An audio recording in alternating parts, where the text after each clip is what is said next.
So hopefully you can all see that. So yeah, good morning. I'm Adrian Bethune, and I'm here to talk to you about the Seeds of Happiness online course. Just to give a bit of background about kind of who created the course, it's a co-creation between myself and Yvonne Biggins. So 2017, I set up Teachappy. I've been a primary school teacher since 2010. And in 2017, I went part-time in 2016 when my first son was about 1.5 years old, and I was working 3 days a week, job sharing in a primary school in Hertfordshire, and that was when I got my book deal to write my first book, Wellbeing in the Primary Classroom. And then the following year, when the book came out, I just got requests to do kind of CPD, inset, kind of twilight sessions. So I was still working part-time in school and doing that training, which is what Teachappy is about. It's equipping teachers and children with the skills of well-being. And then, Yvonne Biggins, who was a secondary teacher and also the founder of an organisation called Young Happy Minds, contacted me because Young Happy Minds was teaching secondary students the skills of well-being in this kind of science of happiness course that they'd created.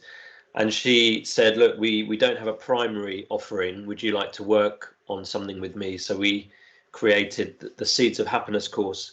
And Yvonne Biggins went on to complete a master's in applied positive psychology at Penn University, where Professor Martin Seligman, who's arguably the founder of positive psychology, and definitely one of the leading researchers, he teaches that course. He's the lead kind of lecturer. So Yvonne kind of learned under him, and we created the Seeds of Happiness course in 2018, trialed it in my primary school, taught it in a variety of settings, kind of tweaked it over the years. And we do live training. So we have teachers coming on courses and deliver this course in a 1 day's training. The last training we had was the 20th of March, which, as you can imagine, was just before the UK went into lockdown. So we cancelled the training, a few days before, because we just didn't want people coming into London to, putting themselves at risk to do a course about wellbeing. We didn't think that was a very good idea. So what it meant was, in lockdown, we just put the course online. I recorded the content, took a very long time, but that's why we're kind of offering the course online now. So it's more accessible, it's cheaper, and we can reach more schools and teachers. So just to, the course is underpinned by research. So a very brief history of psychology. Traditional psychology is typically looked at the left-hand side of the spectrum of mental health, which is looking at mental illness. So people suffering with stress, anxiety, and depression, and looking at how they can get them from, say, a -6, to a -4 or back to 0, kind of level playing field. What positive psychology does is kind of flip that narrative on the head, and it kind of says, well, what do people that are flourishing in their lives, reporting high levels of subjective and psychological well-being, what do they do? How do they behave? How do they think? What can we learn from them? And there's been, positive psychology is based on thousands of empirical studies now.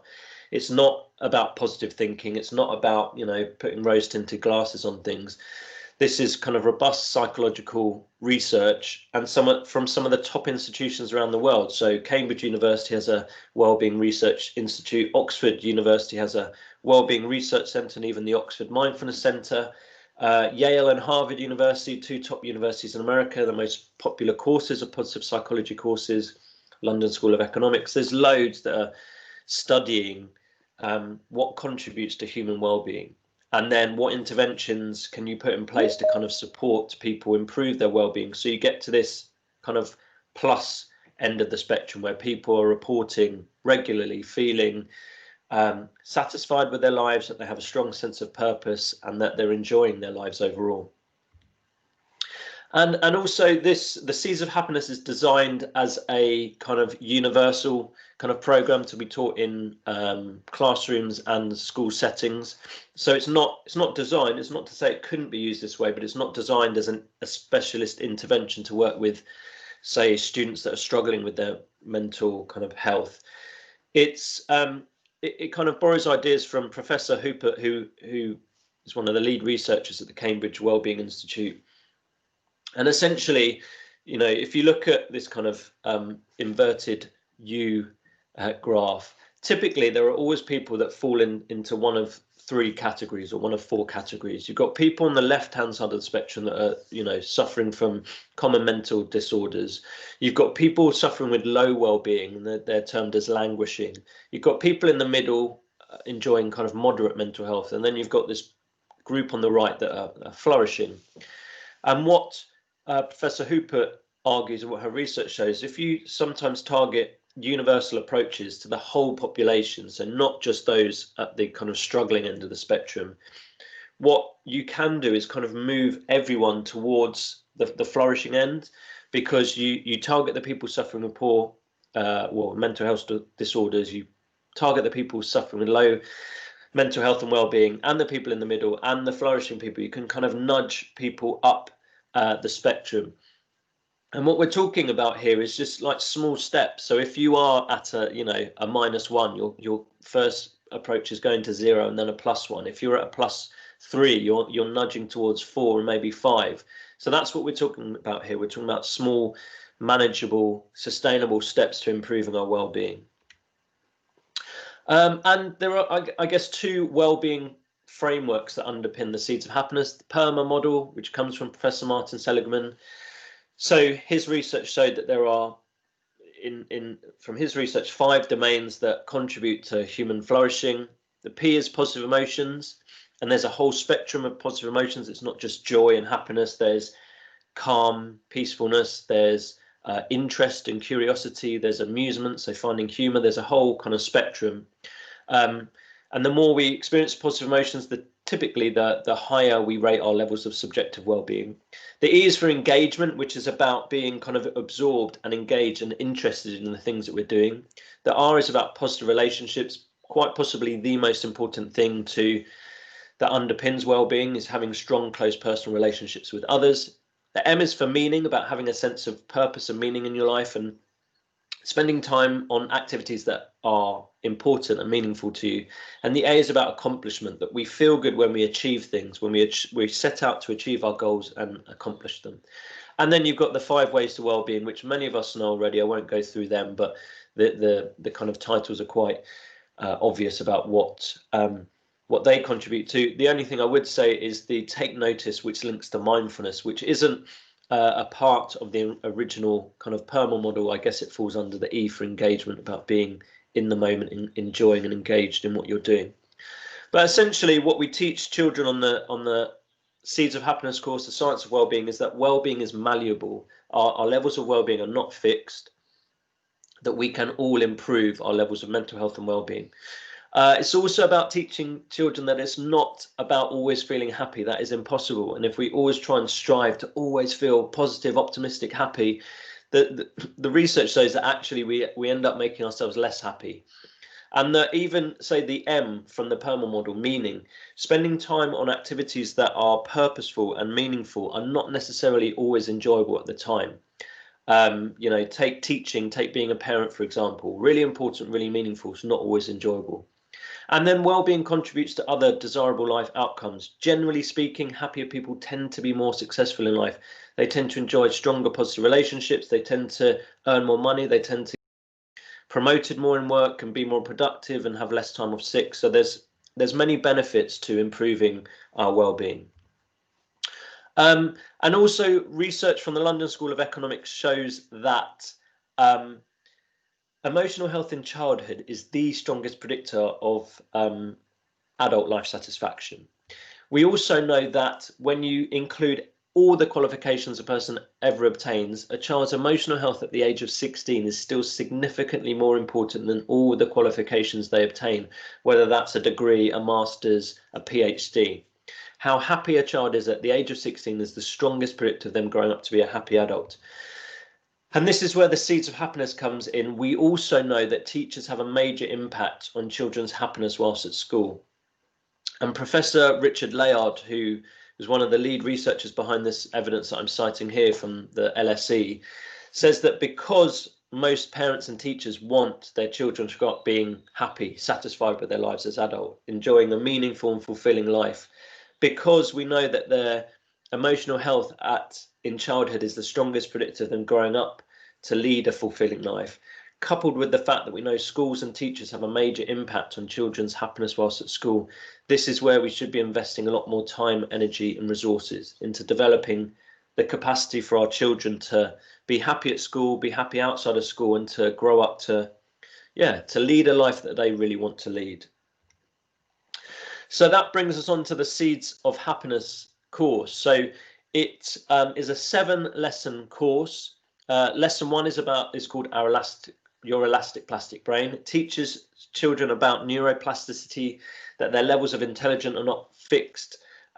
Essentially, this is kind of one of the key tenets of developing growth mindset, is understanding that intelligence is malleable and learning about neuroplasticity. It also covers elements of grit and kind of what we need to do when we struggle, and children learn that, and struggling is actually one of the best ways that we can grow our intelligence, and that when we find stuff too easy, actually our neurons don't really connect because they know it all already. Lesson 2 is about positive emotions and what we can do to kind of experience more positive emotions, and they learn about the range of positive emotions, that it's not just about joy and happiness, that there are other kind of more nuanced positive emotions. Positive relationships is about them learning how to develop teamwork. You know, in primary schools in particular, you're with the same children all day, every day. It's really important that you learn how to get on with those children in your class. And so they work on being a good team.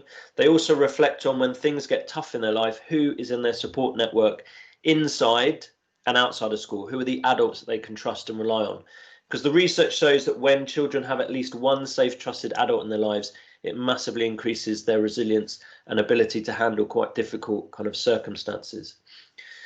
Kindfulness, sorry, the 4th lesson is mindfulness, which then links into kindfulness, where they're learning about the science of kindness and carrying out random acts of kindness. And the final lesson is the superhero in you, where they learn about character strengths and how to develop them in themselves, but also spot them in their friends, their family and other people. And then lesson 7 kind of brings it all together, kind of recap. They get to do a mini presentation, and then they get to do quite a fun quiz to kind of recap and consolidate their knowledge.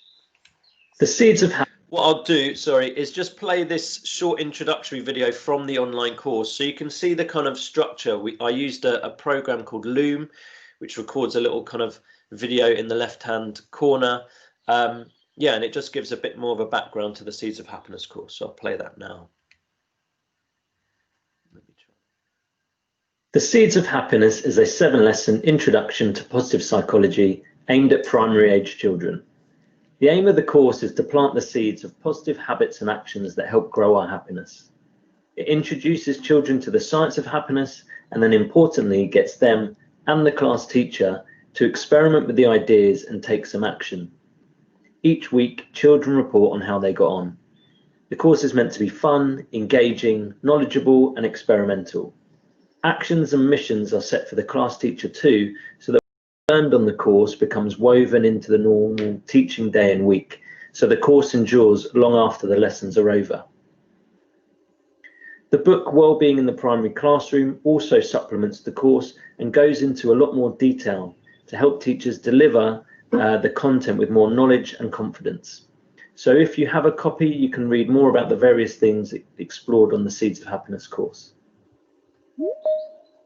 The lessons are taught in real time, so you get to see how the various lessons can be delivered in a classroom, except that they will be broken up with quizzes to test your knowledge, short reflection activities, and sometimes you may need to download some further reading materials.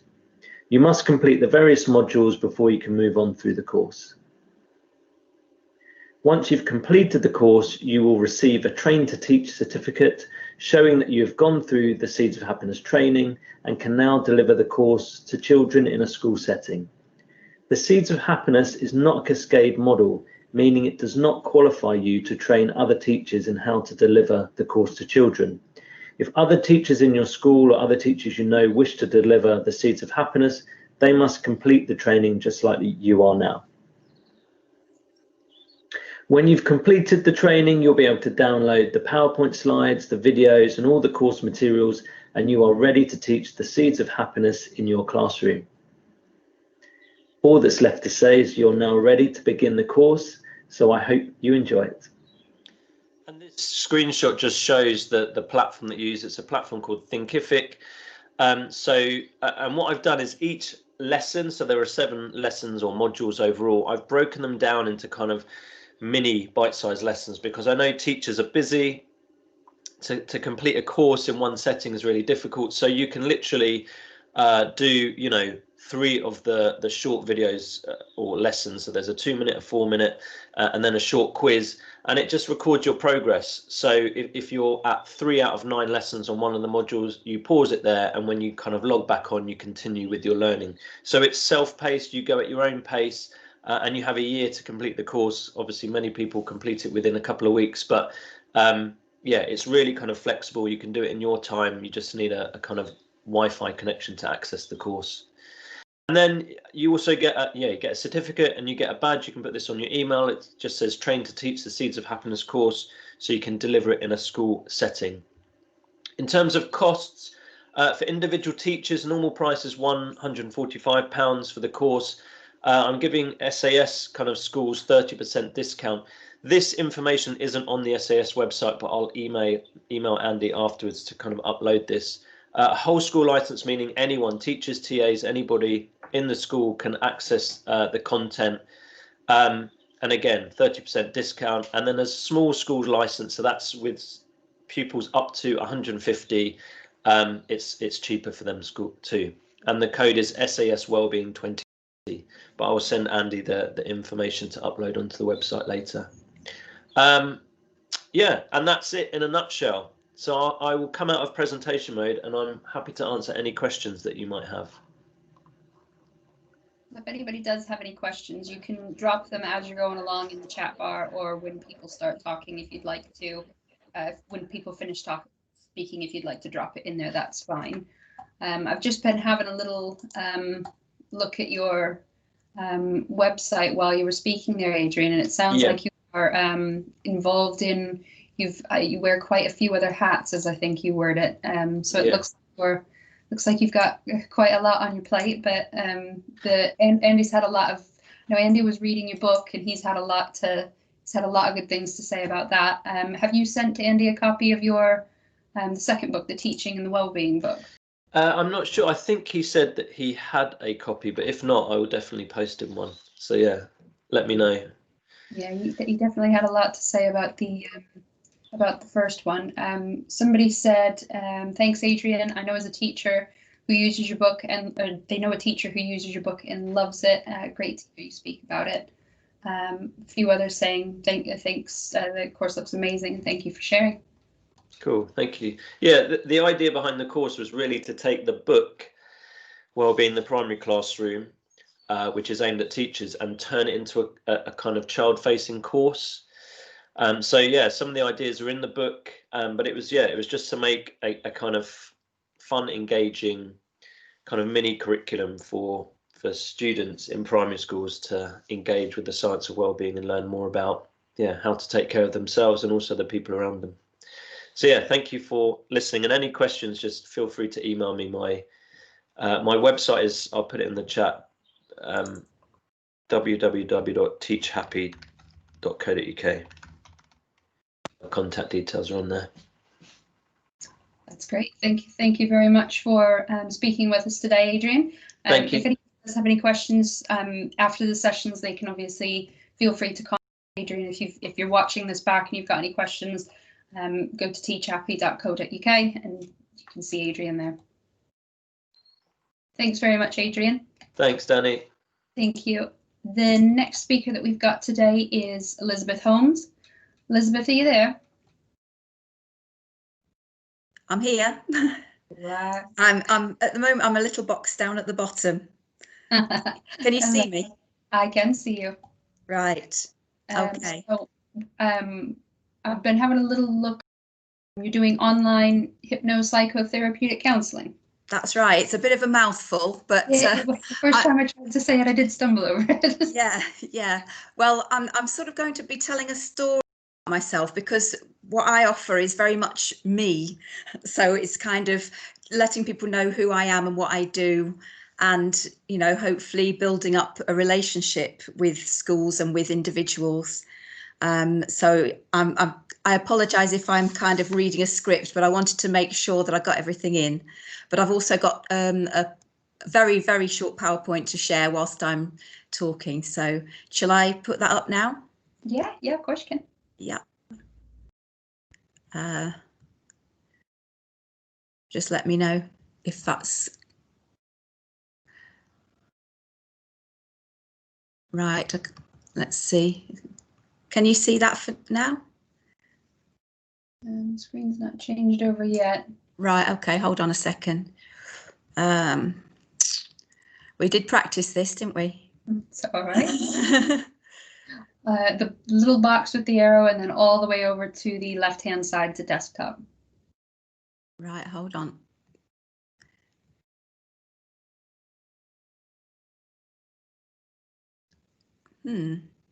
It worked all right last time, didn't it? Good. See, I'm putting my.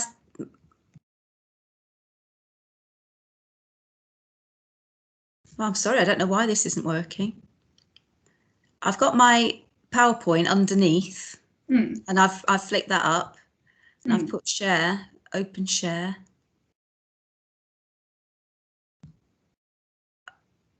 Is that any better? There we go. We can see it now. Phew, thanks. my nightmares. Right, there we go. Is that okay now? Yeah, that's spot on. I'll just have you minimize the box that's in the bottom right-hand corner so they can see your details. Okay. Okay.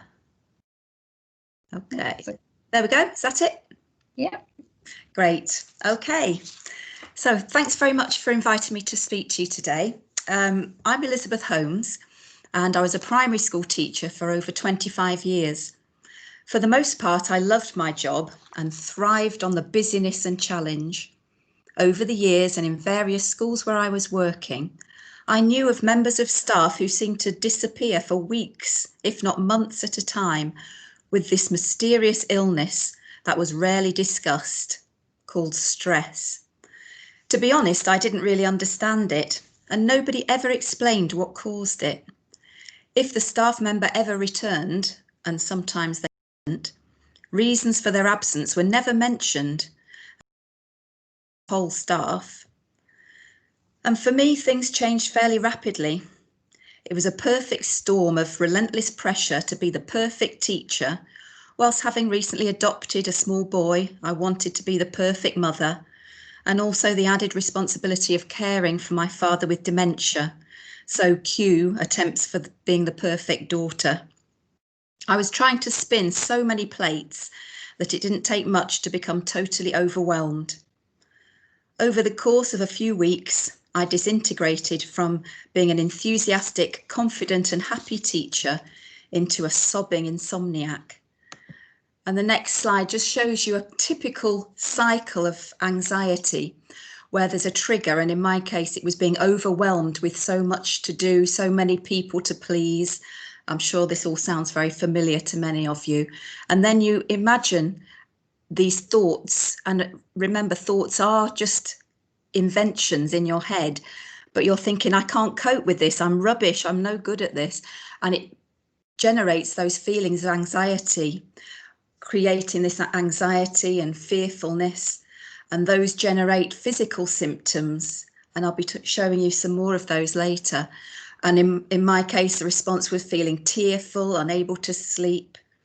At the time, I felt very much on my own. I didn't want to appear weak. Everyone else seemed to be coping fine. So I would shut myself away in the classroom and keep my head down. At night, I would hardly sleep, worrying about all the things that I needed to get done, both at school and at home, and worrying about what other people would think of me if I was less than perfect. As well as insomnia, I was tearful, shaky, and felt physically sick throughout the school day.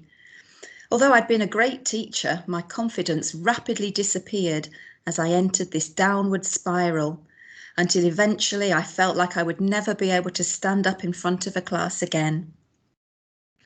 I took some time off, but I knew that the longer I was off work, the harder it would be to return. So I took it upon myself to stop this cycle and get some help. At the time, there was not much information about mental health and well-being. So I looked through the yellow pages and found a local hypnotherapist. And you can tell how long ago this was. It was certainly pre-Google. I found it really helpful to talk things through with someone unconnected to the workplace who listened to me in a non-judgmental way. My therapist also taught me some great strategies for relaxation, as well as practical solutions to help manage workload. I was able to think differently and cope better without the need for any medication. And I also understood the importance of self-care. There's nothing wrong with looking after yourself. It puts you in a better position to look after others. Almost immediately, I began to feel more optimistic and resilient, able to cope with anything that life threw at me.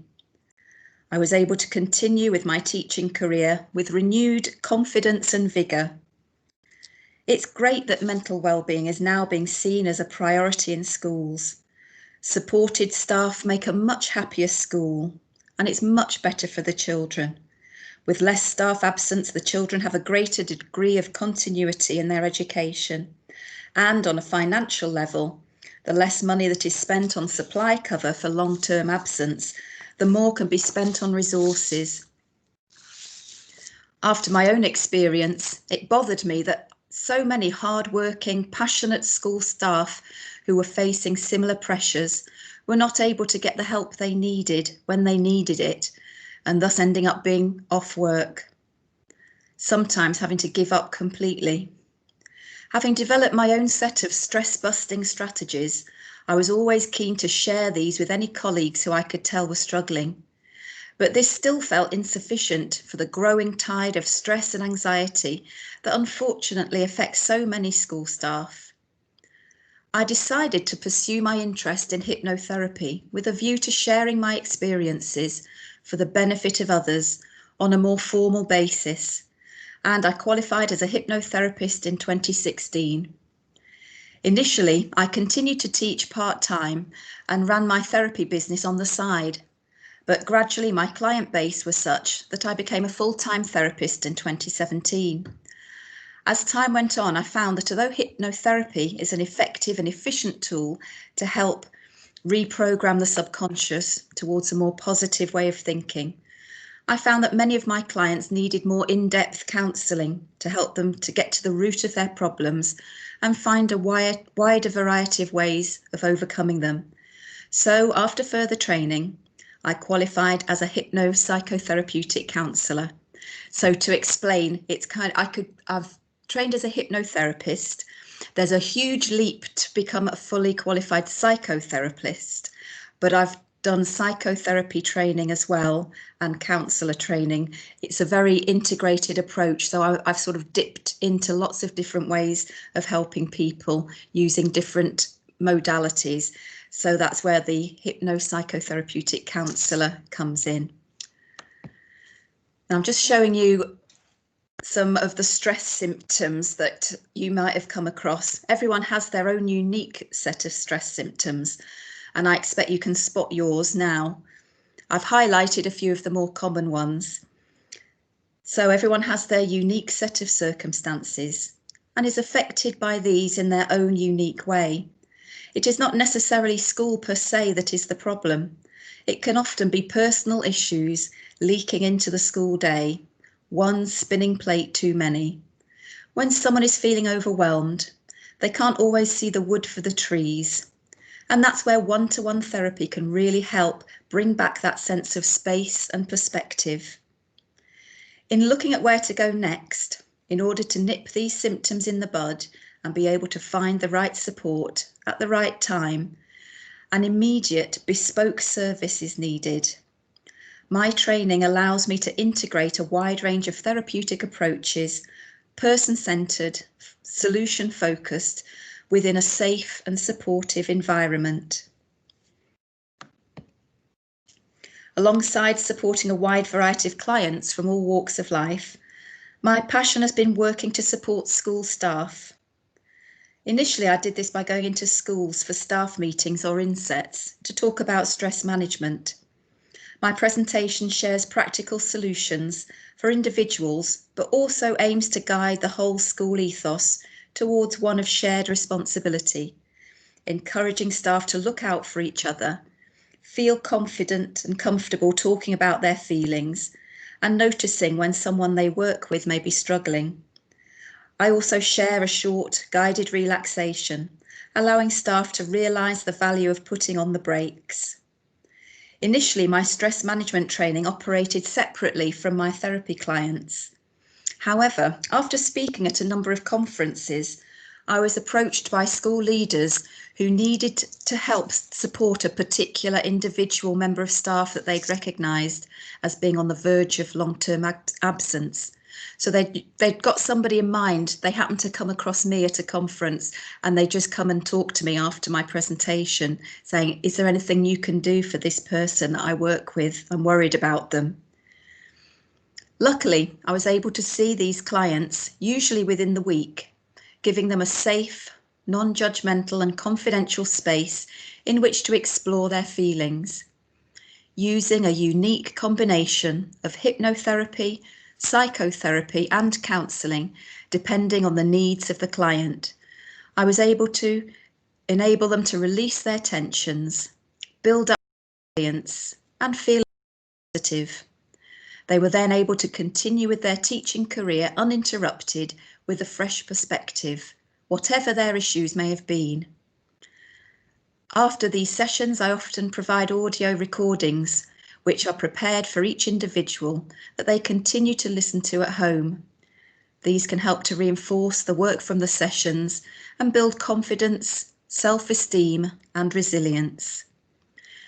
Since the initial informal arrangements, I have forged links with a number of schools, whereby if a member of staff is seen to be struggling, then I'm contacted directly and can provide one-to-one therapy in order to help support that member of staff and improve their mental health and well-being. It is my privilege to be entrusted with all the chaos of a client's internal world, so that together we can make some sense of things and see a positive way forward. Progress is often rapid, particularly when using hypnosis as a therapeutic technique. Sometimes only a couple of sessions are needed to lift the spirits and recharge the batteries. Occasionally, when someone's situation is more complex, possibly involving unresolved issues from the past, they may need 6 sessions or more. It's very much dependent on the agreement between me and the leadership of the school. Sometimes we've sort of worked long term with people just to keep them working, just having that support that they need. For the last 3 years, I've been working with schools in the northwest of England and seeing clients in my therapy room in Lancashire. But since the lockdown, I have qualified as an online therapist to ensure continuity of service. So now I'm no longer restricted by geography. Over the last few months, I've successfully supported clients from Cumbria to Bournemouth with issues ranging from anxiety, lack of confidence and motivation, tinnitus, relationship problems, drug and alcohol dependency. One of the advantages of contacting me directly is my pledge to respond to a referral within 48 hours and arranging an initial consultation within 10 days, often sooner. My working hours are flexible, so I can see clients at evenings and weekends as well as during the day. I always put the needs of my clients as top priority. Having experienced the very lonely feeling of struggling at work, I know how important it is to feel supported and to get the help quickly. This can help prevent the levels of anxiety or stress becoming unbearable and leading to taking a long time off work. With many of my school-based clients, the support they have received from me and the strategies that I've shared with them have had an extremely positive impact on their mental well-being and reduced incidences of staff absence, which obviously has a positive impact for the children too. The importance of self-care cannot be underestimated. As they say, you can't pour from an empty cup. Now down to the nitty-gritty. I usually charge £50 per online therapy session, but as an SAS partner, I offer 10% discount to SAS members. Wellbeing aside, if you imagine how much money is spent on supply cover for staff off with stress, a course of, say, 6 sessions with me would be covered in less than a couple of days of supply. The relationship that I've developed with my schools over the last few years is a really special one. I'm always willing to go the extra mile for my clients, as the testimonials on my National Wellbeing Partnership linked page will tell you. And if you'd like to talk to a school business manager about my services, then get in touch with me directly and I can give you their details, bearing in mind that the content of my therapy sessions is confidential. So thank you for inviting me to speak today. I hope it's been of interest to you. You may already have someone in mind who you know who could benefit from my services. So if you'd like to get any more information, please check out my website or get in touch. There we go. I shall end. Thank you very much, Elisabeth. That's it. Okay. I'm just going to drop Elisabeth's National Wellbeing Partnership page into the chat. There is information about the services that she offers, and there's also a link to her website at the bottom of the page.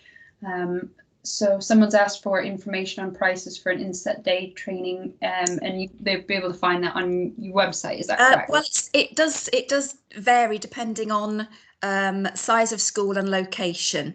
But to give you an idea, if it's a local school, I charge £145 for my insets.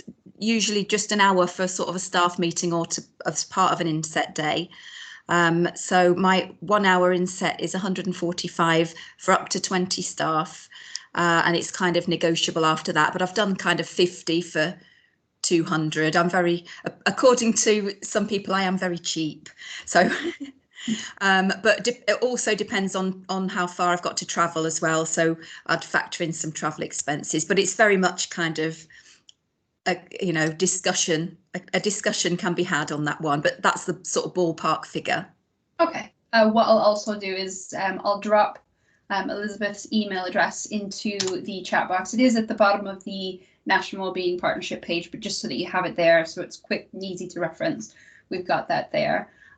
We do with SAS, we do some that's similar to what you do, but then obviously it does sound like you do a little bit that's different.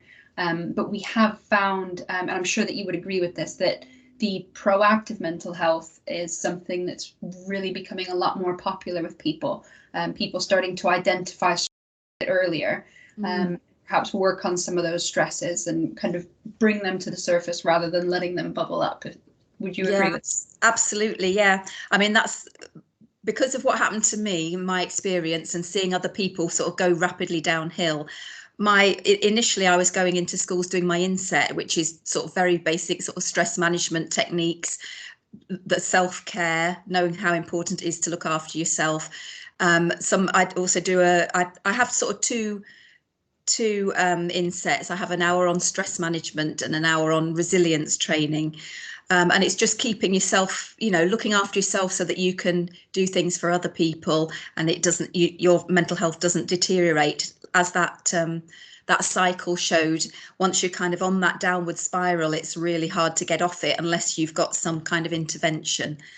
But through doing my insets and doing presentations at conferences, when sort of senior members of staff have come across me and they've kind of known somebody that works with them who they can see, because those examples of some of those stress symptoms, it might be somebody just being a little bit more snappy than usual, or locking themselves away in their room, or losing their sense of humour. It's all these very subtle things that you can spot, and if you can identify in other people, if not your own stress symptoms, at least you can actually ask them, how are you okay? And just that feeling of not being alone makes such a big difference, because it's not that long ago that just it wasn't talked about at all. You're completely on your own, and it was all a bit embarrassing if you had to admit that you were struggling. And so it's so good now that we're all talking about it, and like you said, getting the intervention before things get too serious, and just knowing how important it is to look after yourself. Absolutely. And it definitely helps you having the experience of having been a primary teacher for so long that you can relate to the challenges that they face. And it's not, I wouldn't think that it feels like somebody's preaching at them about something that they don't understand. No, that's right. I think that makes a big difference, because they know that I understand, because unless you're actually in that very intense situation with all those demands all day without kind of any respite, you just can't understand how that feels. Because, you know, if you have somebody coming in saying, oh yeah, you know, just go out for lunch, don't do any marking one night, have a night off, and you think, but how can I, because I've got to get it done. You know, it's kind of spinning these plates, but just keeping that calmness and knowing that there's a French saying, reculer pour mieux sauter. I don't know if you speak French, but it means step back and you can jump further.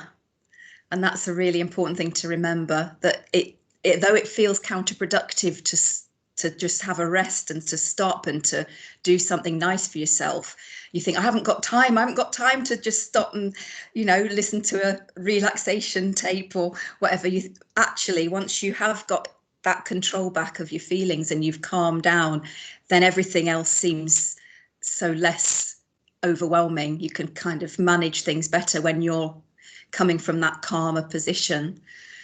So yeah, it's all very interesting and exciting. So it'd be lovely to hear from anybody who'd like to, you know, find out a bit more. And if there is anybody out there who needs one-to-one help, then through the beauty of the online Zooming and all that, I can see people from all over the place now. So that's great.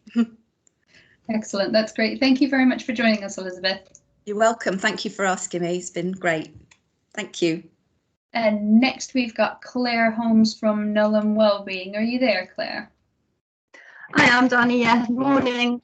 Morning. How are you? I'm fine, thank you. Excellent. So you are going to be speaking fumbling my words there. You're going to be speaking to us about how Nullam Wellbeing can support strategic development of whole school wellbeing provision. Absolutely, yes. And some of the other training that we do. Excellent. Off you go. So I'll just start my PowerPoint. Okay, so hopefully that's now come on the screen for everybody to see. Just sorry, not seeing anything yet, Claire. Oh, okay. Let's just try again.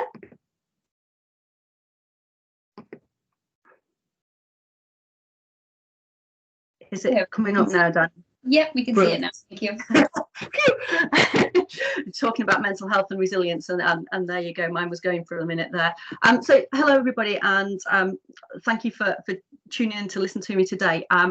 As Danny said, I'm from Nullam Wellbeing, and a little bit about my background. I've been an assistant head for over 9 years now, but a teacher in a secondary school for 27 years, and a school with a high cohort of SEN. But today I want to talk to you about Nullam Wellbeing and how my career has evolved into this. As I say, it's based on years of experience working in a school with a high SEN need, and increasingly finding that the children were struggling with their mental health almost as much as their SEN needs. And many years ago now, and this is where the Nullam Wellbeing Programme is founded, we became part of a local authority project, and I was the education lead for the project, working at all phases of education, so from early years right the way up to post 16, to look at how we can develop and help schools to prevent poor emotional health and well-being in the first place, but also to improve it if it's not so good, and then maintaining that good mental health and well-being. And one of the key things was also about reducing the stigma, as Elisabeth's just mentioned. People feeling ashamed a few years ago in particular about opening up if they had a problem with their mental health. So What we offer is a strategic approach, and I'll talk about that a little bit more in a minute, but also some training and development for staff in spotting the signs and symptoms of poor mental health as well. So our philosophy is based on this quote, really, that comes from Dr. Bruce Perry, and if you've not heard of Dr. Bruce Perry, I strongly recommend you Google him and find out a bit more about the work he does. He does some fantastic work. But our philosophy is pretty much based on relationships, and as you can see on the screen there, what Bruce Perry says is that the key here is relationships, and any intervention is based on a safe relationship and bringing the brain back into regulation, so that in school, adults and children can all work and be in that learning zone and in that calm zone. So what we believe is that the supportive relationships are absolutely key, and we work around these four sort of key pillars, really, or these key areas, to develop that foundation of a positive, supportive relationship and a very much a solution-focused approach to the work that we do. So first of all, we believe that leadership is absolutely the key here, that we need leadership who believe in the value of a healthy environment and a mentally healthy environment, and that they embed and implement procedures and processes that review well-being for staff and the children in the schools, where leadership are looking and considering workplace stress and work-life balance for staff as much as they possibly can when changing any processes and procedures that go on, looking at that personal issues and how that might impact on well-being for staff and for children, and then how to develop their teams, their middle leaders and senior leaders, to be able to spot those signs and have those conversations that enable people to open up a little bit more about their mental health and well-being, and also to seek support when that is needed from appropriate services. The second pillar is culture, and the key to this is the environment that people are working within, so that having that healthy, safe environment, that nice place to be. That some buildings, I've worked in many schools over the years, and some buildings you walk into and you feel like you've had a big hug as you walk in, and that the culture and the ethos just oozes out of the walls of the building, and that's what we want to try and encourage in all schools, really, that supportive culture where everybody feels welcomed and respected and valued, and that they belong to that community and that culture. Linked to that then is the community, and having that understanding of the local community and the local issues that are facing the community and the impact that those issues might have on the community as well. And then communication, working with the children, their families, the wider community, other agencies, other services, to develop the leadership, the community and the culture. And that's a two-way thing with the communication, very much so that any barriers can be identified and any misunderstandings can be overcome. We call our programme the GRIT programme, Generating Resilient Individuals and Teams, and I've just noticed there it's the wrong way around on the slide. But what we look at is a whole school approach, and the start of our whole school approach is a needs analysis, which it sounds quite scary, but it's not really. It's just a reflective piece of work that we would support schools with, to enable schools to see where they're at this moment in time. And that's the key, because everything else that follows depends on the outcome of that analysis and where the school is at and what resources the school has at this moment in time. We then look at a training programme which is bespoke and dependent on the outcome of the needs analysis, which can be whole school. And when I say whole school, we mean teachers, teaching assistants, support staff. Some of the key people to have training are our reception staff.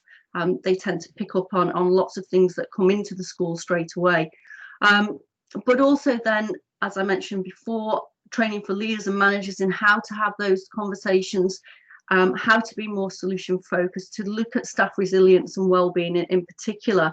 And we work alongside the Resilience Donut UK in terms of our resilience training. So that is delivered under license to them.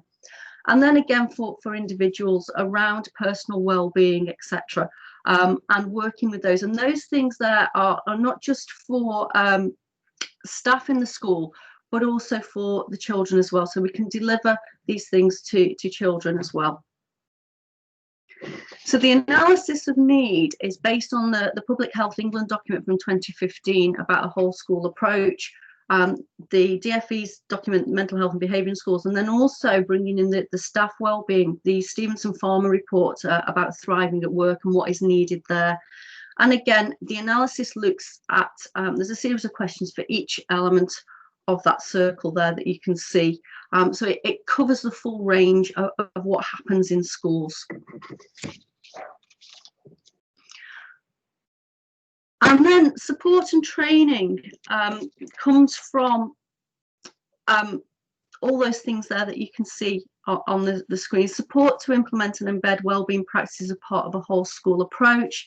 Support and signposting to evidence-based interventions, and we do offer some co-delivery there for people who are not so sure about delivering those interventions to start with, just to support that person into working more closely with the students that they may be working with. And then support to implement the identification, monitoring, measurement of the impact of any wellbeing work that the school is going to be doing. It's really important that we know what we're doing is working, and it's really important that we use validated measures to enable us to do that. The training is targeted, as I said, based on the needs analysis. It's available for your staff and governors. It's available for children and young people within the school. I've done mental health training with children as young as year 1 and year 2. Haven't done any early years as yet, but year 1 and year 2, right the way up to 16, 17, 18-year-olds.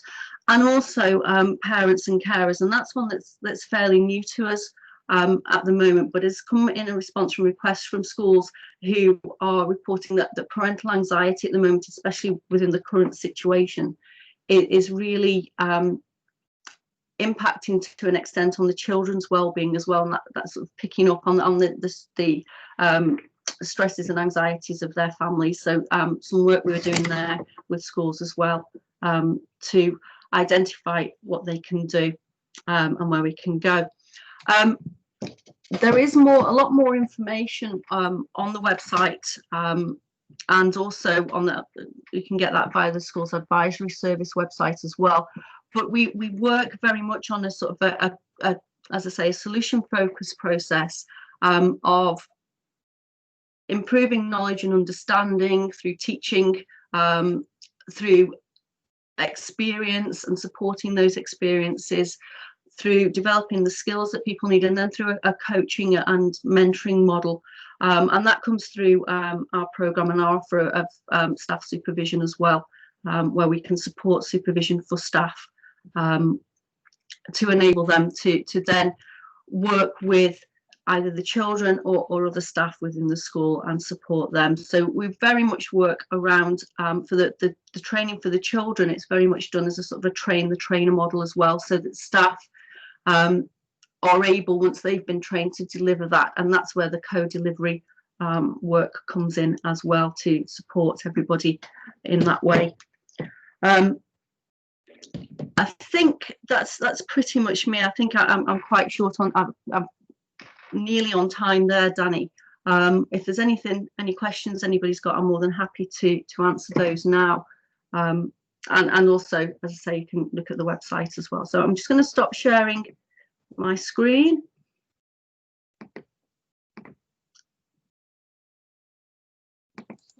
And then I should be able to see you all again.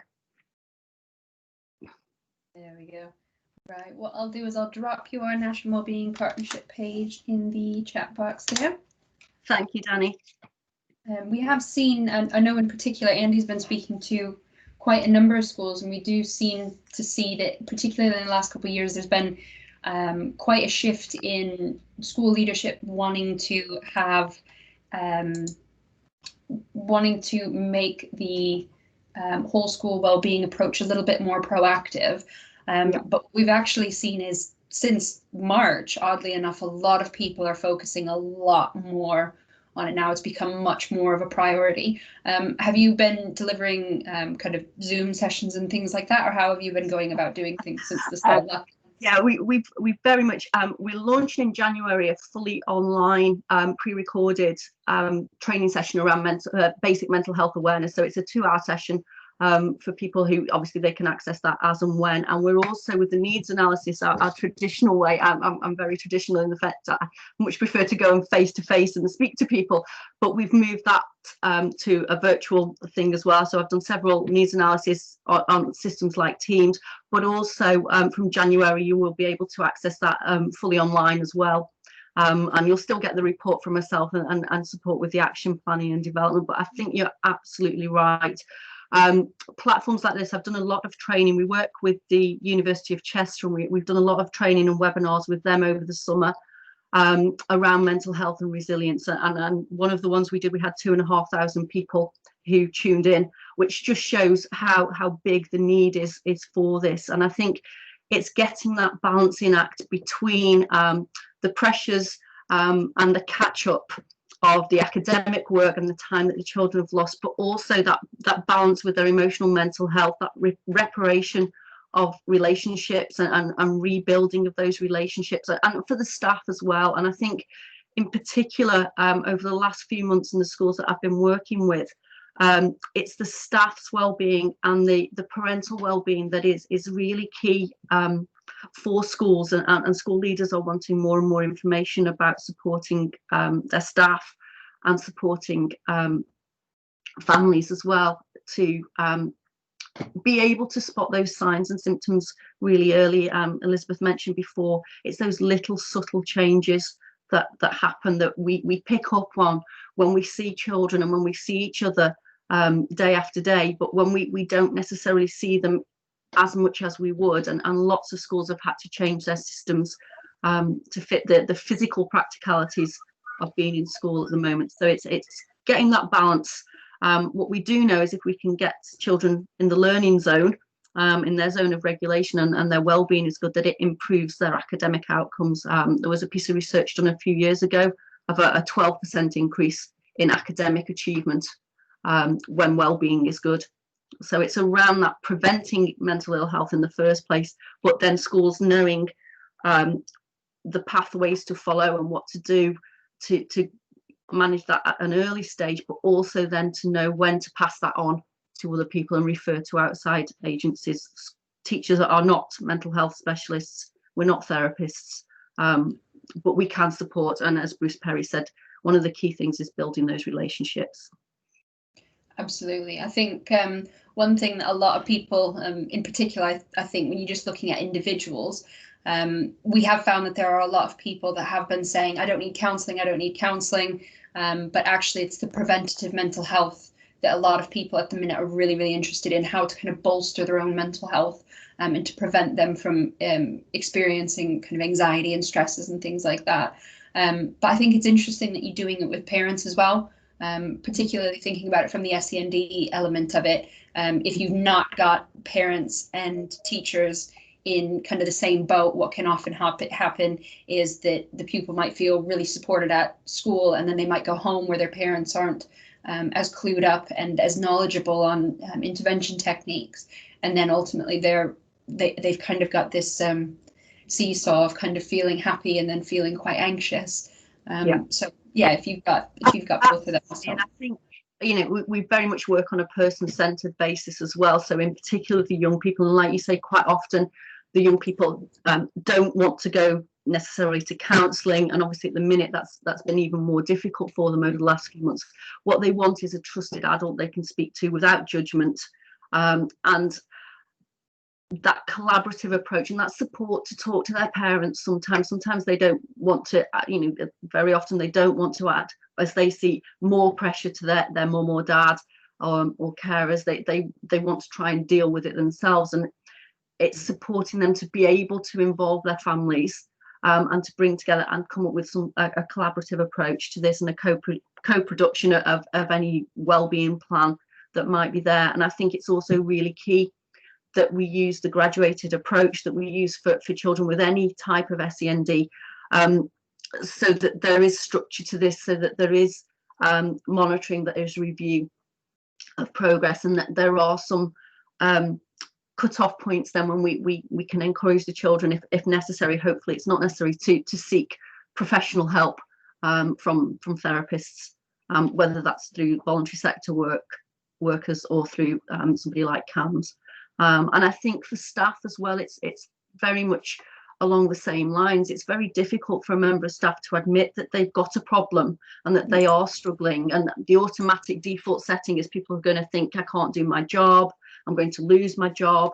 And again, the staff supervision model that we use has been really, really helpful there to encourage people to acknowledge for themselves, to come to the conclusion themselves that actually maybe they are struggling, and then to be able to ask for help and to go through HR for occupational health referrals, etc., and use other services. So that has been really, really successful. And then that ongoing supervision can really help people in between their therapy sessions, just to allay those fears that they have around I'm going to lose my job. And I think it was Elisabeth who said again, and yourself, Danny, that, you know, we say, don't we, quite glibly, oh, well, switch your laptop off at 6 o'clock, don't look at emails at night. But when you're under that stress and that pressure and you're feeling anxious about your work, that's really hard for people to do. It's really hard for them to switch off because they feel like they've got to keep going to prove that they can do their job and they can manage everything. And that's a vicious circle that some people get themselves into, isn't it? Absolutely. I've dropped your email into the chat box just so that people have it there, just as a quick reference. It is on the National Wellbeing Partnership website, as well as you can access your website from there. But it's there just so it's in the event that anybody has any questions about it. Thank you very much for joining us today, Claire. That was great. Thank you for your time. Thank you. Thanks very much, Danny. Thank you. Thank you. And next up we have Emma Cann. Are you there, Emma? I am. Hello. Hello. Let's see if I can do the buttons.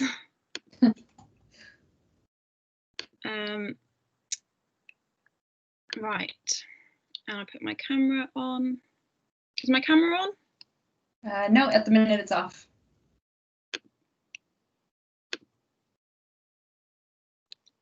Now? Yeah, I can see you now. Okay, so let's go back to here. And can you see my screen? I can. Sorry to have to do those checks, but you want to check that people know what they you know, they can see what I'm talking about otherwise. Okay, so I'll kick off then, shall I? Yes, please.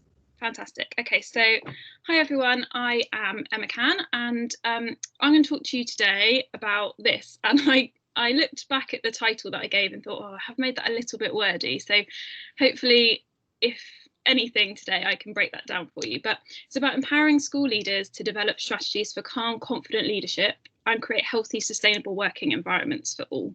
Trying to kind of sum up what I do in one statement does make it a little bit wordy. But what I'm going to do over the next 15 minutes is try to kind of come at that from 3 angles. So why? Why do I do that? Why do I think that's important? Why me? Why do I believe in this so strongly? And why am I part of the National Wellbeing Partnership doing this? What do I do? What does that mean? What does that look like? What do I offer? And how can that help you and your staff and your school? So how does that work? You know, how does it actually have an impact? And how can you then get in touch to find out more if you want to? So I'm going to start with me and introducing me, because as some of the others have said today, you know, I am the business. My name is Emma Cann Coaching. It kind of does what it says on the tin, but this is me. So I'm going to tell you a bit about my golden threads of what I've got here. So I was a primary school teacher. I qualified as a primary school teacher in 2009, and I left the classroom at the end of 2018. And I'll come on to why I left in a moment and kind of cover that a little bit more. But for me, when I look back at my teaching career, the bit about teaching that I loved, the bit that just lit me up, was the bit where I was helping children to learn for themselves, to find the answer themselves, to solve problems, to really kind of, I was facilitating their learning. So, you know, there was some knowledge in that. There was some of me sharing what I knew with the children and sharing some facts with them, but really the lessons that kind of most summed up teaching for me were the ones where I was helping children develop their own learning and their own skills. And since I've left teaching, I've retrained as a coach, and so much of my coach training, I've thought, oh, well, I did that as a teacher. That's teaching. So now it's under the label of coaching. Before it's under the label of teaching, but really at the heart of it is about empowerment. That's what I think education is about and should be about. It's about empowering, in the case of me as a primary teacher, empowering young children to think for themselves and to discover the answers for themselves and to solve problems and be resilient and all those things. And that's now what I do through coaching. And now I coach teachers and I come at it from that angle. But so much of teaching and coaching for me are really the same thing. They've just got different labels. Another of my golden threads is that now I'm providing support that I believe in, that I know would have helped me. So when I left the classroom at the end of 2018, I was completely burnt out. I had just been teaching, it wasn't sustainable. I couldn't keep doing it any longer, and I was completely burnt out. And so I look back and in the last 2 years since I left, I've really done a lot of work and a lot of understanding. And so much of that has been about understanding my own mind and understanding what I have control over and what I don't have control over, and where I have a choice and where I don't have a choice, and what I can do to help myself. And I look back and I think, wow, maybe I could have had this support sooner. And maybe it could have been just when I was struggling. Maybe it could have been before I was struggling, because so much of what we've talked about already today is about being proactive. And I think, well, maybe if I'd had support from the moment I started training as a teacher to really kind of manage my workload and manage where I was putting my time and my energy, where I was focusing it, so that it was more sustainable, things might have been different for me. So a lot of what I do is driven from what do I know would have benefited me. And I really have this strong belief that if I had had the support that I provide now, things would have been different for me. And my third golden thread is all about impact. So as probably most teachers, I went into teaching because I wanted to make a difference and I wanted to have an impact. And I loved being able to have that positive impact every day. And the thing is, that could be quite sad when I look at this, is when I left the classroom burnt out, I wasn't having that impact anymore. It wasn't sustainable and I couldn't do it.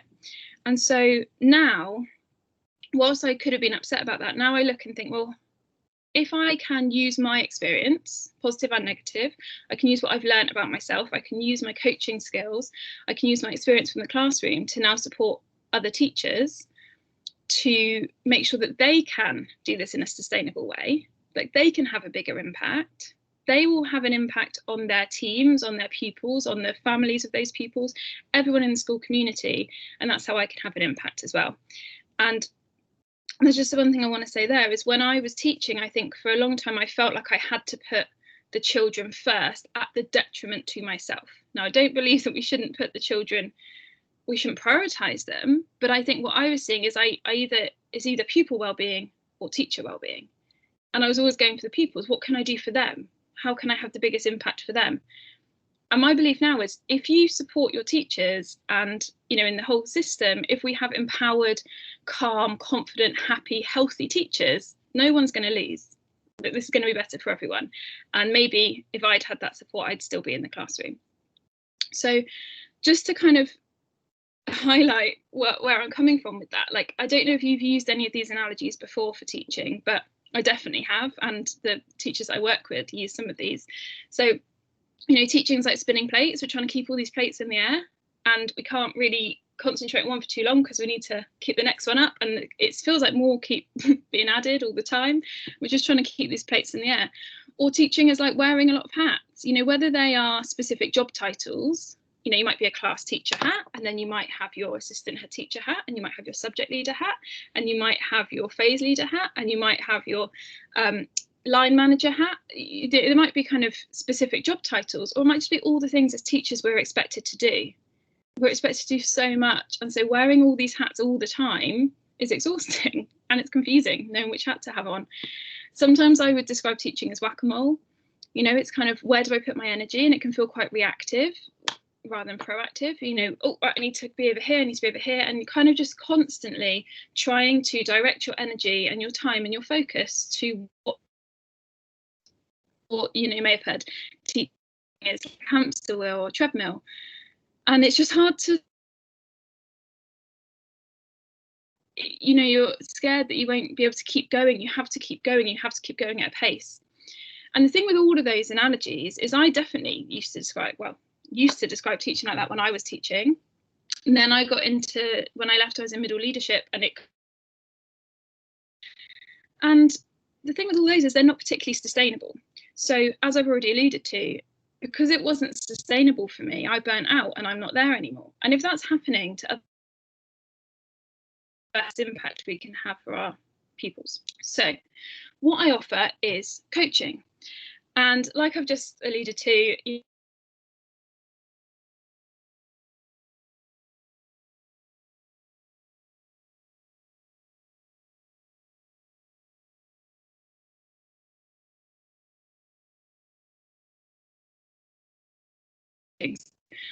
what I offer is totally down to the coachee's agenda. So it is not for me to say, right, today in our session we are going to talk about such and such, or today your line manager has said that we need to discuss this.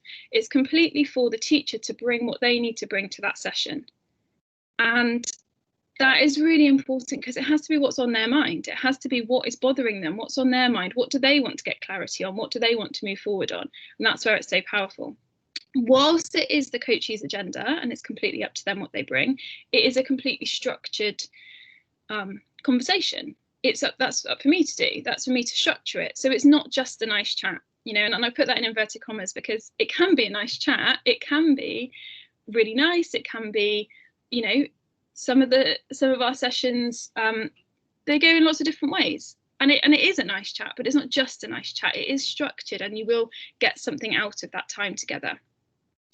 It's completely confidential.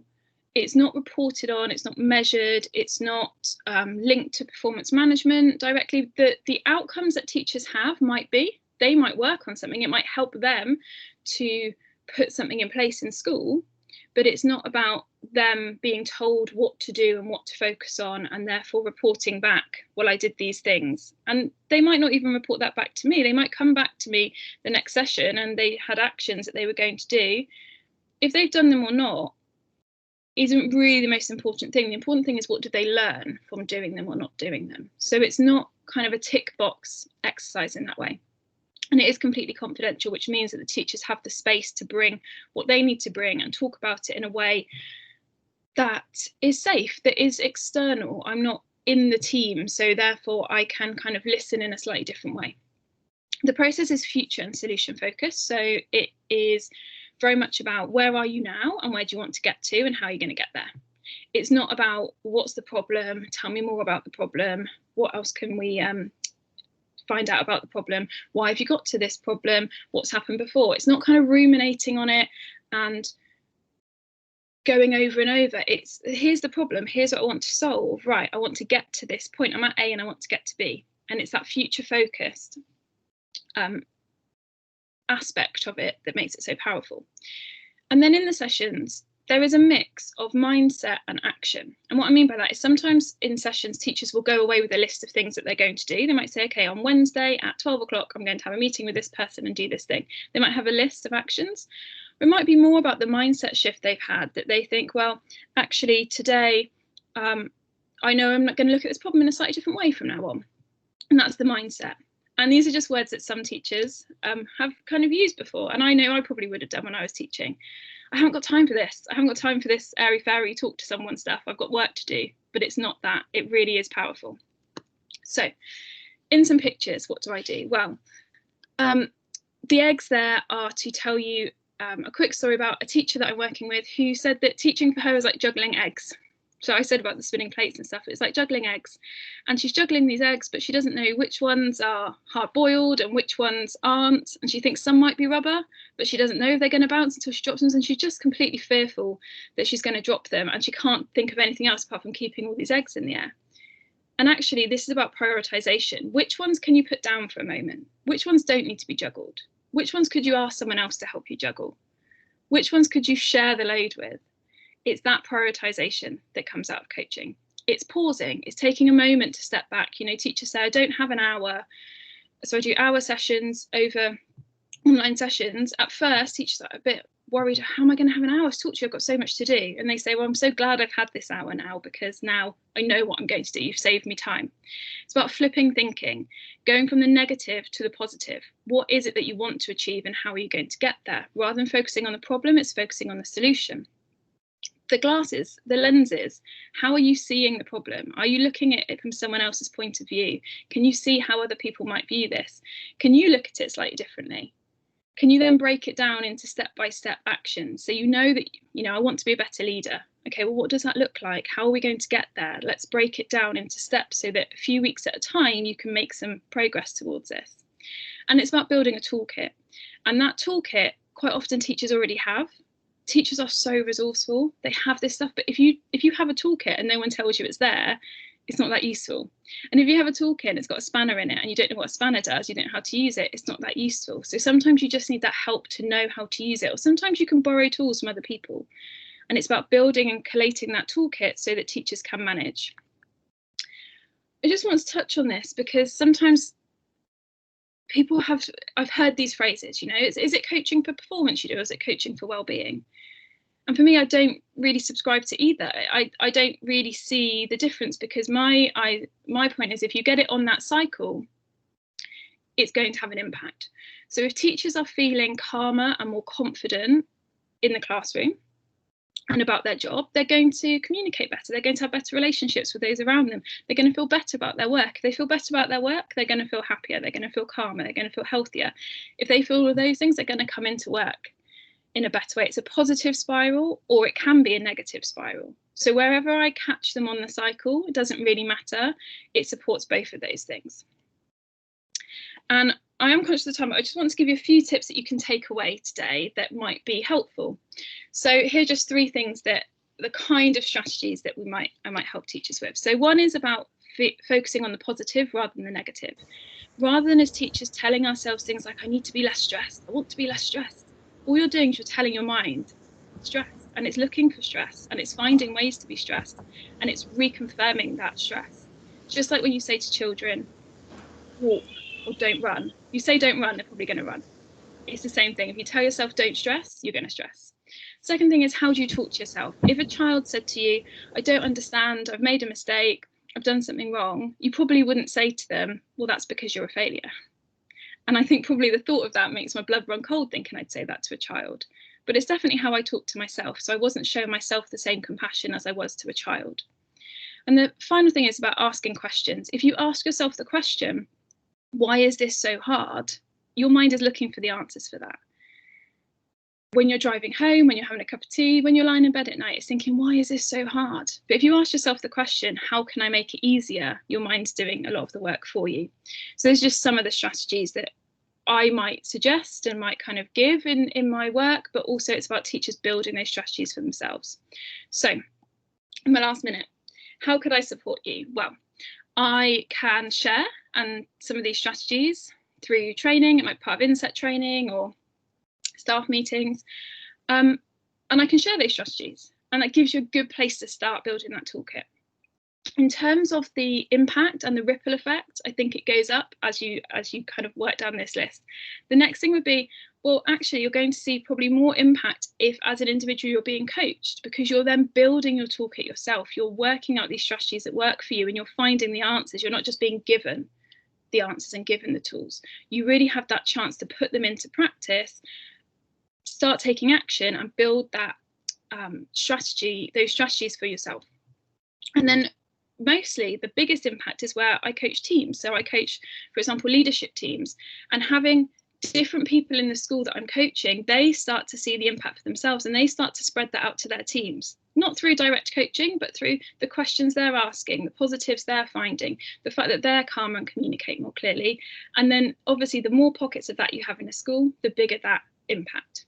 So if you want to know anything more about what I offer, you can obviously find me via the National Wellbeing Partnership. I'm sure Danny will put a link in the box. There's my website. You can send me an email directly, or you can find me on social media. that's me. And if I know how to end, I don't know if I do. Here I go. If I know how to end, then I can stop sharing, and I'm here and I can answer any questions. But I think that's probably me on the time, just over, I think. Thanks very much. We've had somebody say great work. I've dropped in your National Wellbeing Partnership page. I'm just going to drop in your email address there as well. Great, thank you. Yeah. Since it's not up on the screen anymore. One thing in particular I've found since Andy started working on the partnership is just how many, I mean, you see statistics about it every year and you think it's slightly terrifying to think that many teachers are leaving to do something else. But I think something like what we're seeing a lot of today, people leaving and then kind of using that experience to look back and go, how could that have been better? How could I have been better supported? How could I have done this better? I think that mixed with the fact that school leadership on the whole is now looking at the whole school well-being a lot more. I think the two of those work really well together because, you know, ultimately you've left the classroom for your reasons, but your experience might be able to help keep somebody in the classroom. Yeah, and that's exactly it. Like I say, I could have been really sad about it, you know, because that's why as teachers we're there. Yeah. You know, most of the time it's because we want to have this positive impact, and so leaving, it's hard to think, oh, I can't do that anymore. But I've kind of, at first when I left teaching, I didn't have any plans to come back to it at all, or even plans to be a coach. I didn't have a plan. But it's funny how, looking back, it makes so much sense that I'm here, because of course I would be, because, you know, all those threads are there.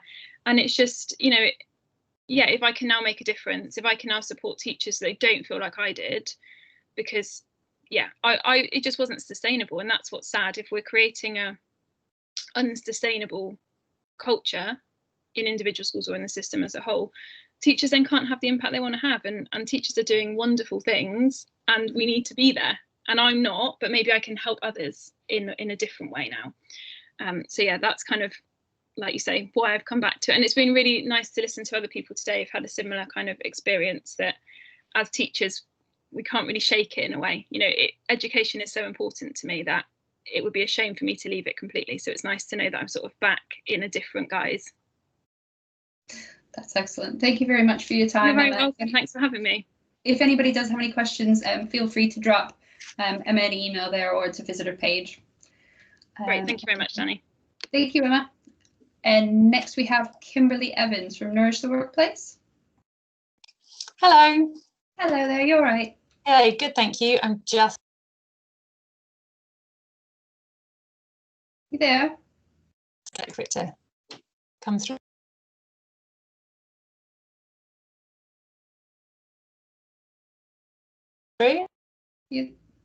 You there, Kimberley?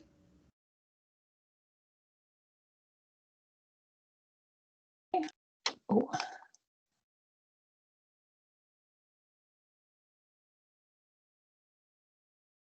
Kimberley?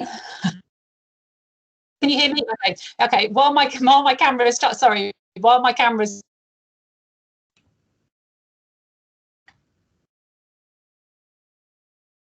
turning itself.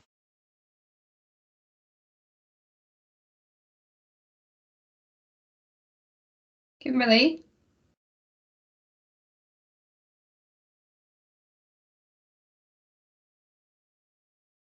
Kimberley, you there?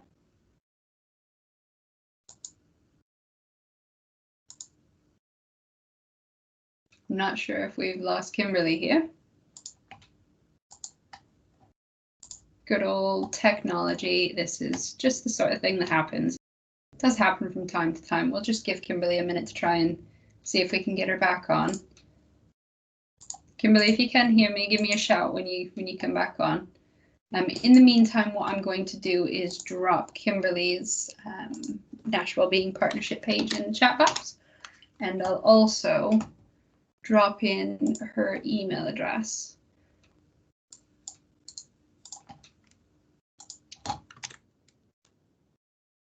There we go.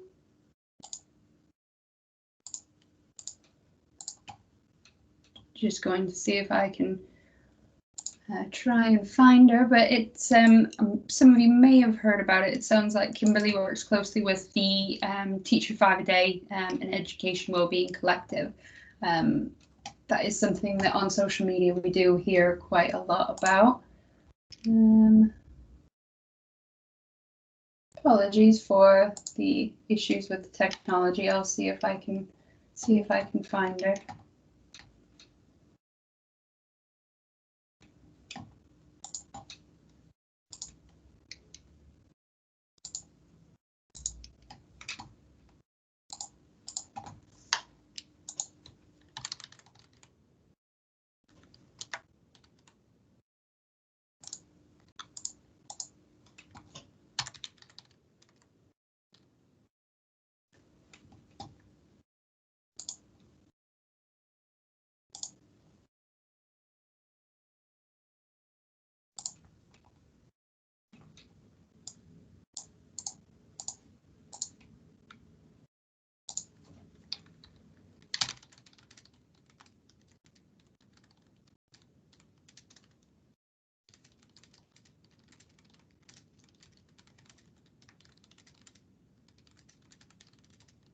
Hello, can you hear me now? I can hear you now.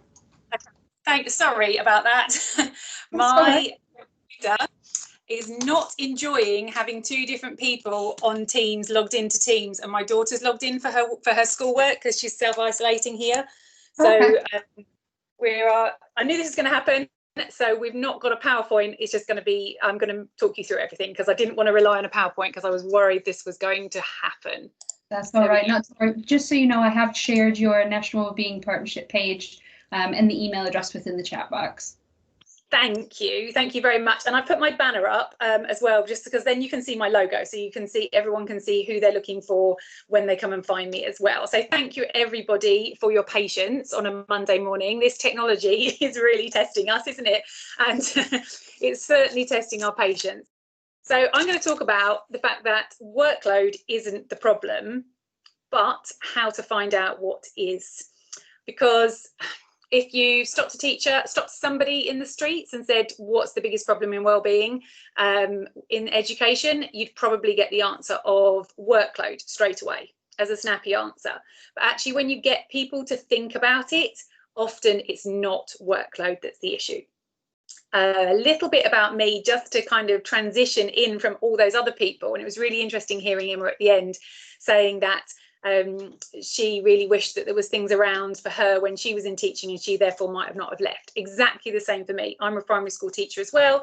Left the classroom 2.5 years ago now, nearly 3 years ago, to run Nourish the Workplace, and my other business is solely online. And my big ambition is for me to be able to go back into the classroom, for me to make such a difference to this profession that I love, that I can be able to go back into the classroom in a school where wellbeing is prioritised, teacher wellbeing, well, staff wellbeing is prioritised massively, and we can all live and work in a much better environment. Now, workload is always going to be a thing. I think it's always going to be. And when we sign up for to be a teacher, we know it's going to be hard work. That's what we sign up for, not what we sign up for, but it's kind of written into it, isn't it? That is going to be hard work. Anyone thinking that it's going to be an easy 9-to-5 job and that you leave it at the door are clearly very much mistaken. But just like doctors and nurses and other public sector jobs, we are underpaid. Know there's going to be long hours and times of massive stress, but this is counteracted by the immense pleasure and satisfaction of knowing how much of a difference that we make to young people. That said, though, workload is a problem in education, especially workload that's meaningless. So many hours are wasted on tasks that have no benefits to pupils, and that is something that needs addressing. However, schools have invested loads of money reforming workload in their school, putting in no marking policies, sorting out email policies that mean that you can't email after a certain time. But then they find that their staff are still unhappy and leaving, and then they're scratching their head as to why. They're like, well, we've put all this in place, we've sorted your workload out, we've pulled your workload right down. Why are you still not happy? It goes much, much deeper.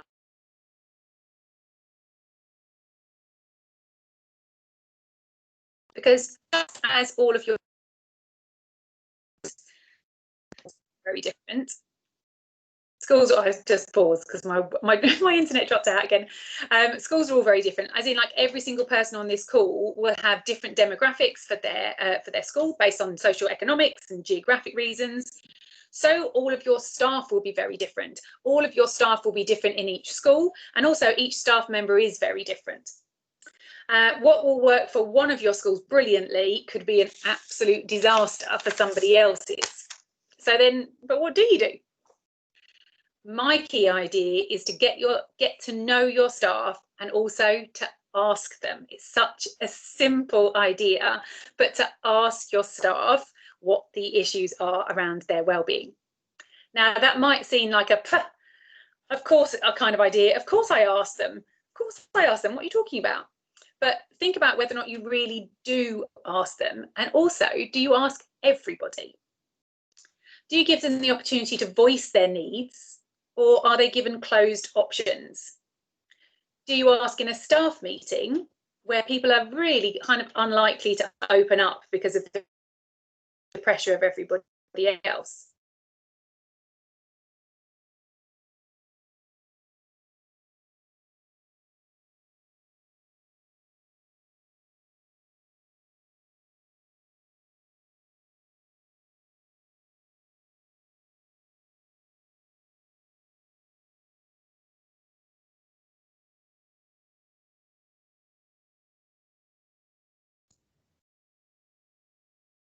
Kimberley, are you there? I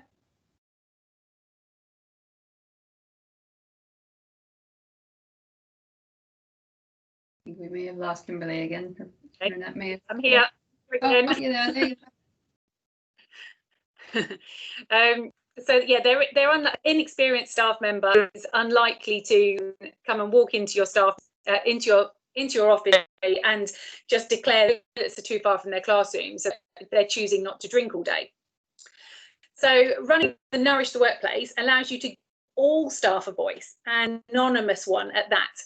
It gives all staff an equal voice, and I'm doing a lot of work at the moment on showing schools that every single member of staff should have an equal voice in the wellbeing platform, because many non-teaching staff are telling me that they don't feel that they feel that wellbeing is centered purely around teaching staff, and that they're not getting their voice heard and not getting their needs met because they're doing very different jobs to teachers.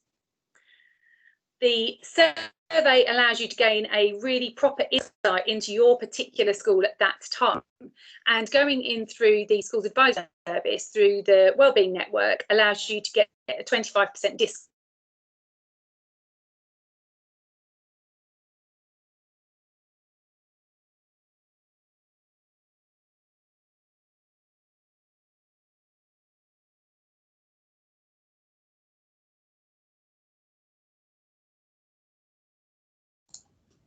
There, Kimberley?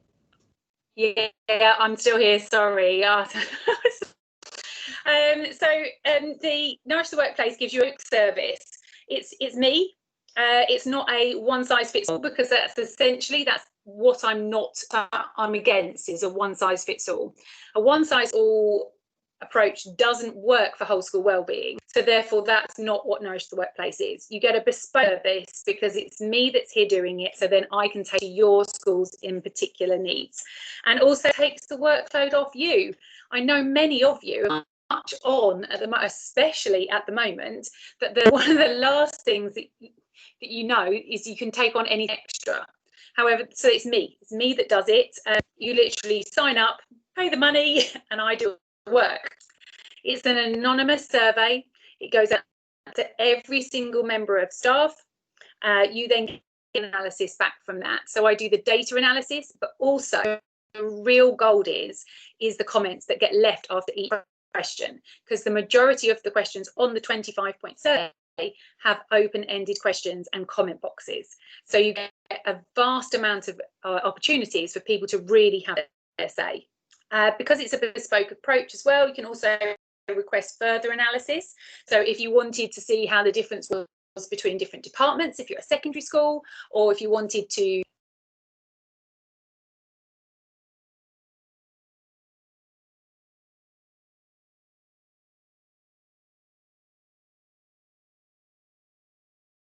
for instance, that's lost. To go further, on to celebrate. The toolkit is to celebrate the well-being that is going well in your school. Also, I would suggest getting to know your staff too. Really getting to know them really helps to understand what they can get out. So staff yoga often gets absolutely vilified for well-being. Oh, we don't need staff yoga, that's the last thing we need. Some schools, that might be right up their street. So don't avoid it just because one school, but if it doesn't work for your school, then don't do it. For instance, I was talking to somebody last week about free tea and coffee. Now that might for loads of people in your school, but however, if there's a person who doesn't drink tea or coffee, their well-being needs me met in another way. Some schools or some members of staff might prefer that you spend more money on Pritt sticks rather than getting more fancy tech like screens and drones and things like that for tech issues. Some schools might enjoy having a revamped staff room. Spending £50 on a microwave might be the best money you've spent all year because it means that your staff can have a lunch that they enjoy and is nutritious. And never ever underestimate the power of teaspoons. And are there enough teaspoons in your staff room? The biggest thing to always come out of one of these surveys is always communication. So workload is mentioned, but communication is always mentioned. So you can just by starting off by having this anonymous staff survey, you're already addressing some communication issues because you're showing them that you're doing something already. Right, I'm going to stop. I think I've said everything that I needed to say. I'm now frozen on my screen. I'm really, really sorry that that didn't work very well. And Danny, what I might try and do is I might try and record myself and send it to you separately so the whole thing plays properly. And then if you want to send that out separately, you can do. But if anyone's got any questions, then do let me know. And then Danny, if you could read them out, that would be great because I can't see them. Yeah, absolutely, not a problem. Somebody has asked anyways if we could get the slides from the speakers today and share those. So I'm just going to drop an email to everybody that has presented today and see if we can get those for everyone. So if you do have a presentation or something to that effect, that might be good to include as well. Good old technology, it works great and does wonders and has connected us for so long, but at the same point it can drop out as and when it pleases, can't it? That's Absolutely. great. We haven't had any questions, so but somebody has said well done for keeping going despite the connection issues. Thank you. Thank you. Thanks for joining us today, Kimberley. No worries. Oh, sorry, can I just say one other thing? If you find, definitely go through Schools Advisory Service, the website, but do come and find me on Twitter. I'm at Nourish Workplace, well, no, Workplace without the A. But just search Nourish the Workplace and it will come up. Come and find me on Twitter. Loads of free resources on there, and happy to talk to anybody at any time. Thank you. Excellent. Thank you very much. And the last speaker today is June Brade. June, are you there?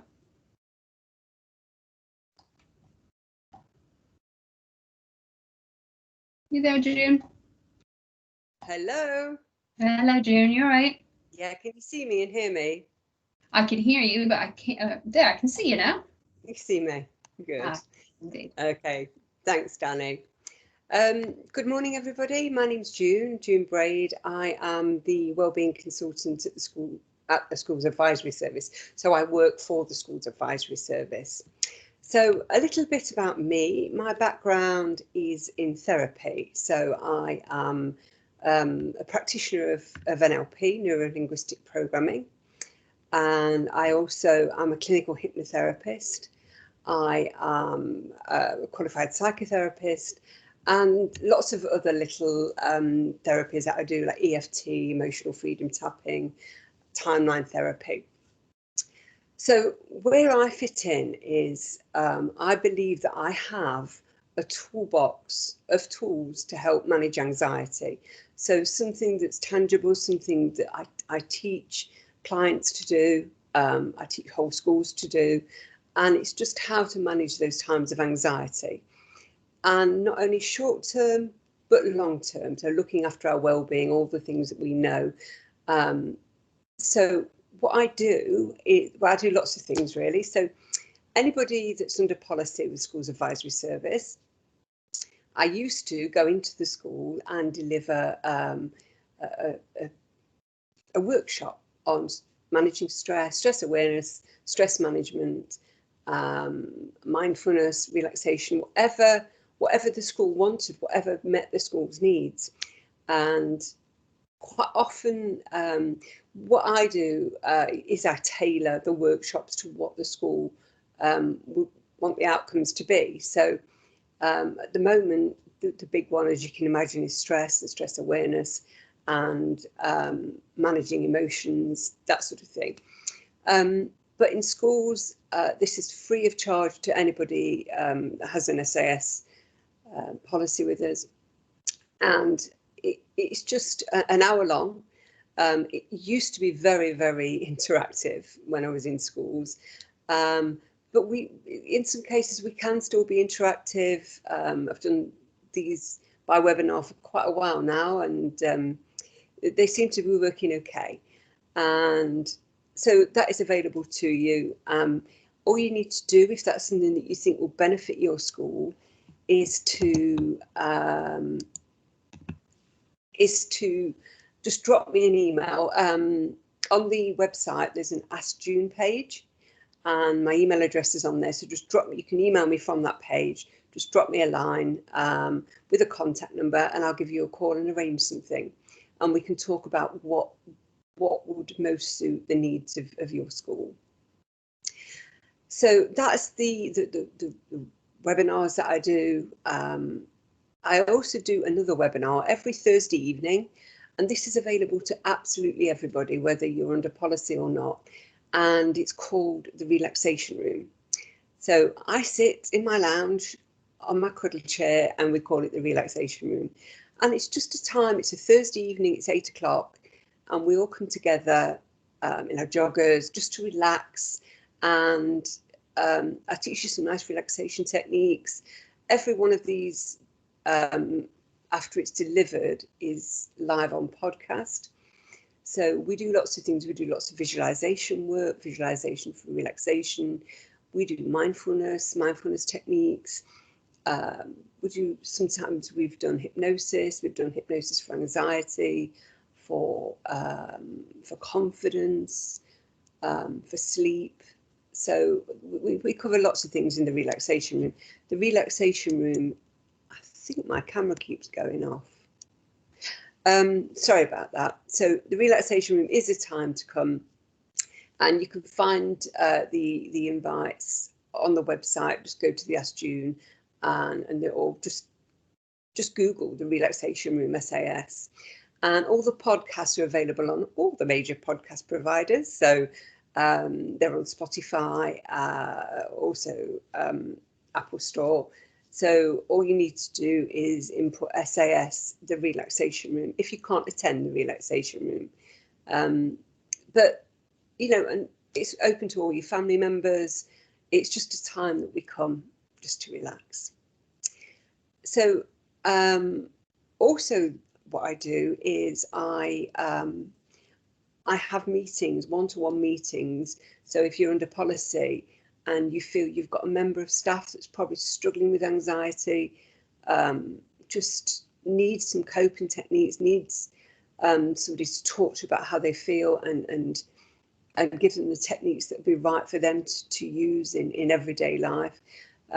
Again, just direct them to the Ask June page and drop me a line with a contact number and a convenient time to call.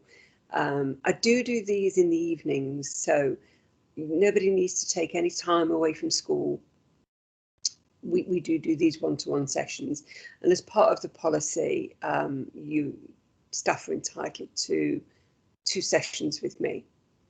So hopefully, it's quite busy at the moment. A lot of people are accessing that service, but it's available to everybody who's under policy. But there's lots of other things that that are on the website that but you can access even if you've not got a policy with SAS, like the podcast. They're all there on the website. You don't have to sign up to Spotify or any other podcast provider. You can literally go onto the website and download and listen to them as you like. Some of them, there's a mixture of things, but some of them you may find aren't for you, but others may be. There's a lot to help with relaxation, a lot of visualization work, because I'm a big believer in what you think about, you can bring about, and everything starts with a little thought. But if the thought's positive, it brings about a good result. If the thought's negative, it brings about a negative belief, a negative behaviour, a negative action, and a negative result. So a lot of what I do is all about managing thoughts. As mindfulness teachers, thoughts are just thoughts. We put thoughts there, nobody else. So there's a lot of visualization work and changing those thoughts from negative thoughts to positive thoughts. And so there's that available, and we also do just relaxation workshops for schools. So say you didn't want a full webinar, I can just come in, do some relaxation techniques, just talk you through a guided relaxation with some nice music. Some people just want to switch off, and that's fine. It doesn't have to be interactive. You can just have your staff members nice and comfortable and just have that nice relaxing time for them. So it's entirely up to you, the service that you choose that I can provide. And like I say, I can tailor anything to what you feel may benefit your school. Okay, that's all from me, and thank you very much, Danny. And I can't see whether or not there's any questions, and I'm sorry my camera keeps turning off. Not to worry. One thing as well that June has been working on, she's been working on some mindfulness sessions for pupils, haven't you? Some recordings. Yeah, they'll be available in the new year. Yeah, well, we've got Key Stage 1 already on the website, haven't we?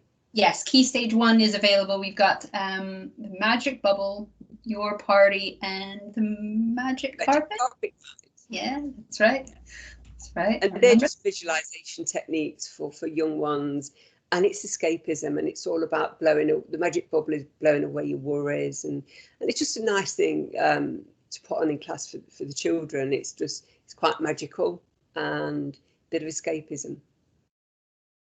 And one thing that we were talking about earlier, June, before you arrived, is that we've seen in particular this year a really big uptake on proactive mental health support.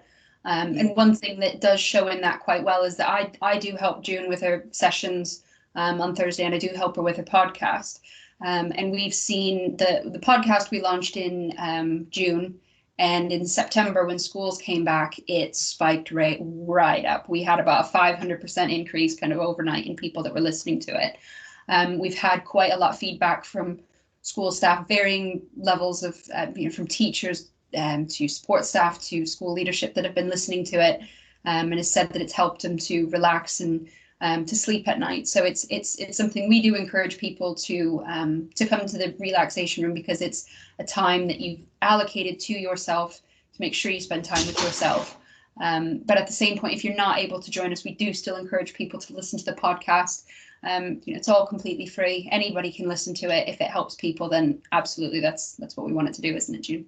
Yeah, it is. Yeah, it is, Danny.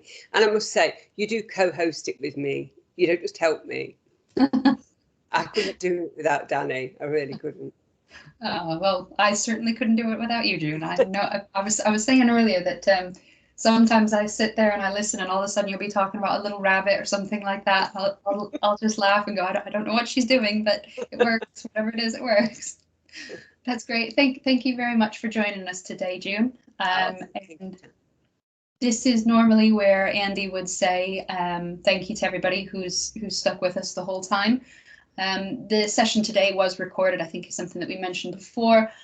Somebody has asked about getting the slides from the speakers, so I will be emailing them after we've finished the session, and I'll email them out to everybody if they can make them available.